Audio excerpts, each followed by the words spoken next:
Well, the concern is we saw, like last year, the administration proposed a USDA budget that would contemplate moving and closing the Urbana-ARS lab location. These are federal scientists who have their careers and work in laboratories at the university alongside faculty. It's like a collaboration that dates back to the 1940s. And unfortunately, those ARS labs here house very important germplasm collections or seed banks for both soybean and corn.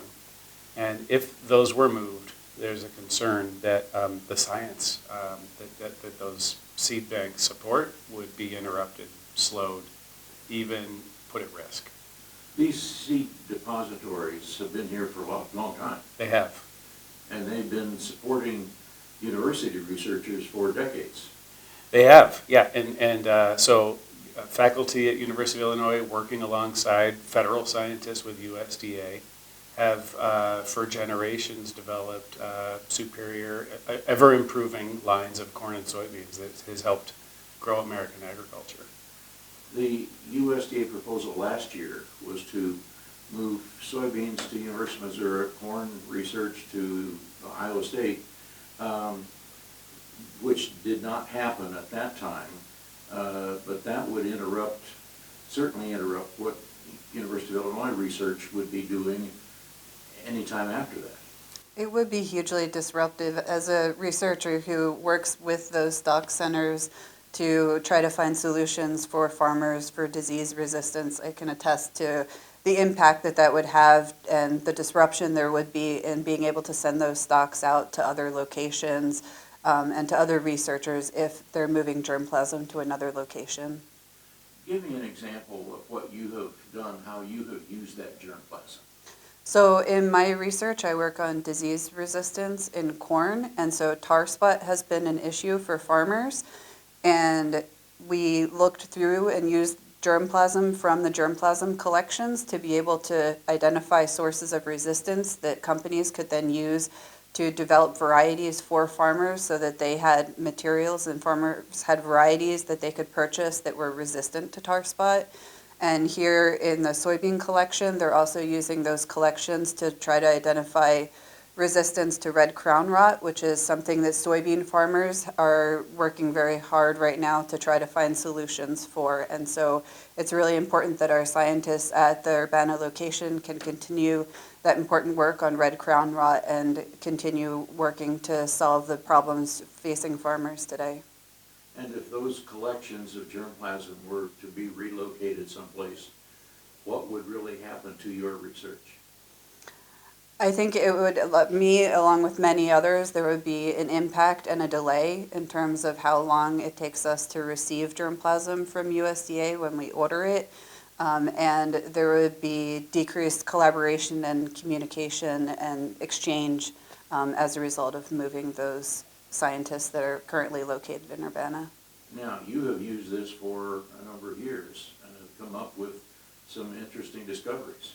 Yes, I have. So again, for tar spot of corn, which is a really important issue for growers throughout the Midwest and throughout the United States, and it's a threat facing corn production, we use those collections to identify resistance to tar spot with the ultimate goal that can be rolled out to farmers and that farmers will have more resistant varieties based on the germplasm that is in those collections.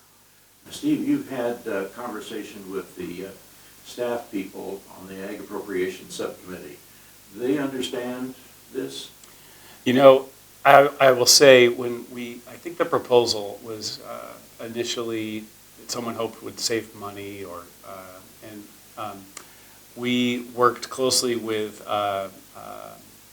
people at Illinois Soybean Association, American Soybean Association, Farm Bureau, Illinois Corn Growers, to reach out and let Congress know by any way we could measure the impact of a move. We saw increased cost or delays to the science or a risk to the collection. When we reached out to congressional staff about this, we found them to be pretty receptive. So the committee staff included some language to would discourage ARS lab relocations. And Stu, we also saw a manager's amendment during appropriations markup this week.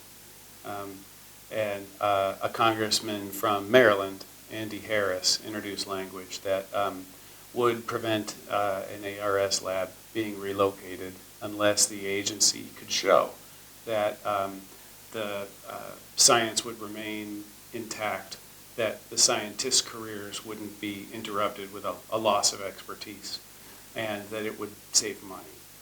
And furthermore, they would need to get additional permission from both houses of Congress before they could move a lab. Now, do you feel more comfortable with this than you did maybe a week ago? We do, and we're also aware that it's a long process. So it takes some time for Congress to decide on a budget. So we think this is a great, promising signal in the House, and that it hasn't been voted by the whole House yet, the House Appropriations Committee. After that, the Senate will mark up a bill, and we'll have a budget at some point. So we're going to continue to monitor it closely and make sure that decision makers are aware of everything that is at risk or could be protected in the budget. Should farmers have communication with either the senators from Illinois or the representatives where they live? You know, it's always a good idea for people to let their elected officials know about issues that matter to them. And people would be surprised how receptive and appreciative congressional staff are from hearing from real people on the ground about issues they care about. What have I not asked that's important to this conversation? I think the preservation of the germplasm materials is really critical, and that germplasm has the potential to help us in the future from different disease threats, different things like drought, or maybe using less fertilizer. The answers to some of those problems lie within the germplasm that is conserved throughout the USDA system, and so it's very important for us to work to keep that germplasm healthy and available for people to use.